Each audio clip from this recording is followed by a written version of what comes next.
Have with us Mr. Steve Rodgers, President, Automotive Parts Manufacturers Association of Canada.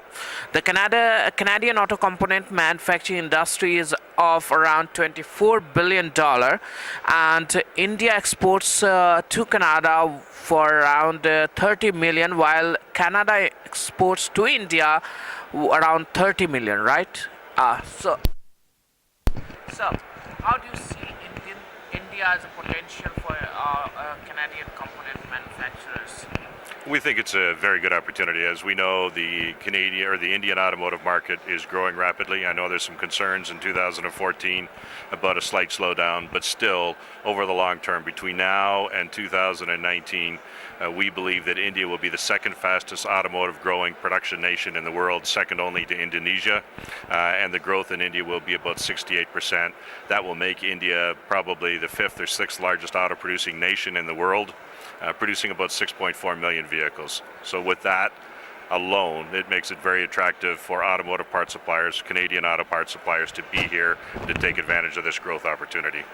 So, still, the trade in terms of auto component between India and Canada is very small. The size of the business is around 90 million, if I'm not wrong. India exports components worth 90 million, while Canada exports to India are worth 30 million, right? So how we can engage more and develop this business size? What the APMA is doing for that? Well, the reality is we believe that for a lot of the automotive industry, it's not about an export-import game. The automotive industry is so competitive and prices need to be so low that shipping costs, it's more about investing in India specifically to take advantage of the growth opportunities. It's really, the automotive industry is a just-in-time basis, and when you've got to have the parts on the water for 6 weeks for shipping, it sometimes can be uncompetitive. So we're not so much trying to grow exports and imports, although certainly we see that as a potential, where it's more about supporting the local automotive marketplace, and that means producing here in India for the Indian growth market. How do you see the bilateral trade going up in the next few years? We think it will increase. There's going to be an agreement between Canada and India likely that will represent a free trade agreement, but you have to remember that components coming into from India to Canada are already duty-free now, so it's not likely going to change that. We have an open market. We do not put any duty on parts that are coming in for NAFTA automotive facilities. So, even a free trade agreement isn't going to change that much. It's more about continuing to build relationships, getting companies together in order to establish growth opportunities.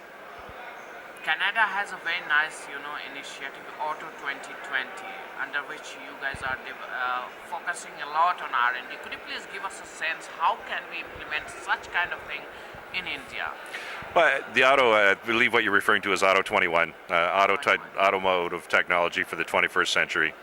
The way to get that going is, again, that basically involves a lot of university research projects and then suppliers looking forward to the technology that they need to change. The one thing that we know is that whether it is India or Canada, the automotive industry is going to change tremendously in the next 10 years just because we have to have reduction of greenhouse gases. We need to have more fuel efficient vehicles, and we need to use the vehicle more efficiently on the highway in order to cut down on traffic congestion, traffic deaths, and that's called the autonomous vehicle. So both the reduction in greenhouse gases and the autonomous vehicle means a huge amount of technological change.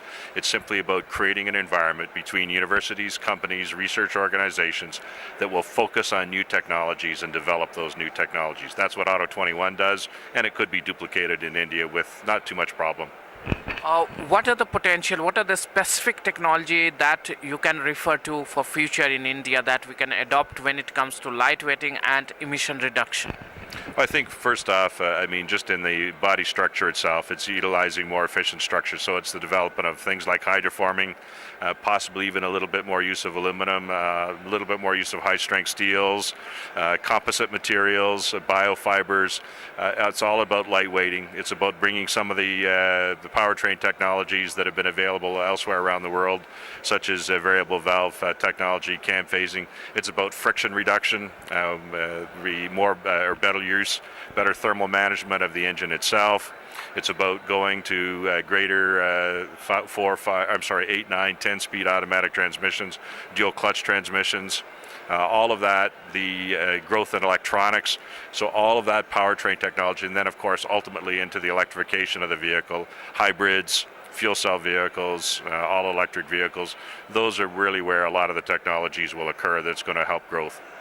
What are the policy in place in Canada for Indian manufacturer who wants to go there and set up a shop or probably wants to invest there? What kind of opportunity is there? There's great opportunity. We welcome them with open arms. First off, we already know Canada has a very large Indian population, and it rubs the whole range, Sikh, Punjabi, all sorts of different groups from India already living in Canada. That makes it easier for an Indian company to set up. We welcome them with open arms. There's lots of land available. There's a highly qualified workforce. There's lots of business opportunities. So there's for an Indian company coming in, we really believe that it's a really excellent opportunity to set up in Canada. So in terms of policy, like, is there any SOP or incentive that you're offering for companies like companies from India willing to invest there? And how easy it is to access the American market, which is a hub for automotive from Canada, and what are the procedures there? Well, first off, let me take the first part of the question, which is, are there incentives for Indian companies? Yes, there are very specifically defined incentives at both the federal and the provincial level, as well as sometimes at a civic level, which include tax abatements, support for training, actual cash to support investment. So there are incentives, and both the federal and provincial government officials will usually take a look at putting together a customized package to invest in Canada. As far as accessing the U.S. market, through NAFTA, we have, of course, free trade between Canada and the United States, and so it is very easy to access the United States market. Once you're in Canada, again, all of that becomes really just part of the normal process. So again, we know the U.S. economy is back on track. There's good growth, especially in automotive production in both the United States and Mexico. So it really is a great way to attract or to attack both of those markets. What would be the side of the business that the Canadian component manufacturer that they get from U.S. OEM, American OEMs? So how much of our business goes to U.S. OEMs? Yeah. About 80% of the business that's the parts that are produced in Canadian plants end up either in U.S. or Mexican facilities. So about 80% of what we produce is exported. Do you want to engage in terms of R&D? How can you give those R&D capabilities to India? How the Indian counterpart can benefit from the technology that Canada has? I think it's about specific platforms. It really starts with the OEM and what technologies they want to adapt. As we know, historically the Indian market has been a little bit more about more simplistic, lower cost vehicles, A and B segment vehicles. As it changes, as we get into crossover vehicles, as you start to desire more efficient powertrains, airbag technologies, all of these sorts of things. There's a lot of technologies that we have in Canada that can become very valuable in India and can really be shared with Indian companies. It's dependent on what vehicles will be sold here, what the vehicles the OEMs want to produce. That's the number one first driving force. Look at that, then we determine what technologies we can bring into India.